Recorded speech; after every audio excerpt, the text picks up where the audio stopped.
उलझा हुआ हालात के जिस जाल में मैं हूँ, मेरे सरकार को मालूम है कि किस हाल में मैं हूँ। मैं कब्र में कांपा, महफिले नाच ये बोली, अरे डर नाम के तेरे नाम आया माल में मैं हूँ। मैं देख रहा हूँ दिन रात महफिल में हाजिरी हो रही है कि अक्सर सर्दी में इज्तिमा कम होता है, लेकिन शाकाने रसूल का जज्बा ज्यादा होता है। तो यकीनन मेरे जहन में ये मिसरे उतर रहे हैं कि देख लो भाई, देख लो, धूप मदीने का बता देती है, अरे इश्क वालों को तो सर्दी भी मजा देती है, इश्क वालों को तो सर्दी भी मजा देती है। माशाल्लाह सराहाने रसूल तशरीफ ला चुके हैं। हमारे इलाके की जान, हमारे इलाके की पहचान, मेरी मुराद भाई बंदी साहब की तशरीफ ला चुके हैं और जनाब शाकिर चिश्ती साहब की तशरीफ ला चुके हैं। सरकार की महफिल में इनको खुशामदीद कहता हूँ और चंद ही लम्हों के बाद पीर सैयद साकिर रज़ा मुस्तफ़ी साहब, उनके सेक्रेटरी साहब हजरत इमाम मौलाना इरशाद मुस्तफ़ी साहब वो भी इस तरह की जिन्नत बनने वाले हैं। तो जो हज़रात घरों में तशरीफ फरमा हैं, इंतजार कर रहे हैं कि कब अलामा साहब का खिताब शुरू होगा, तो हम फिर मस्जिद में जाएंगे।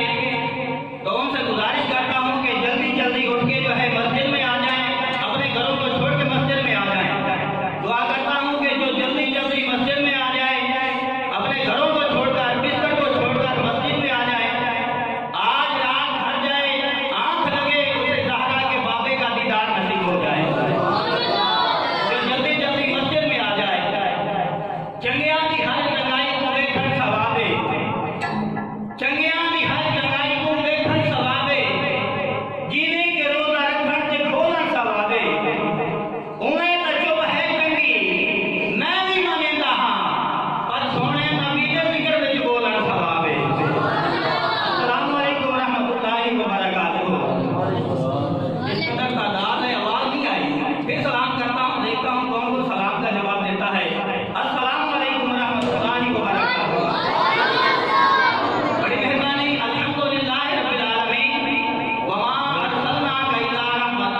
जनाब शाकिर चिश्ती साहब को दावा देता हूँ कि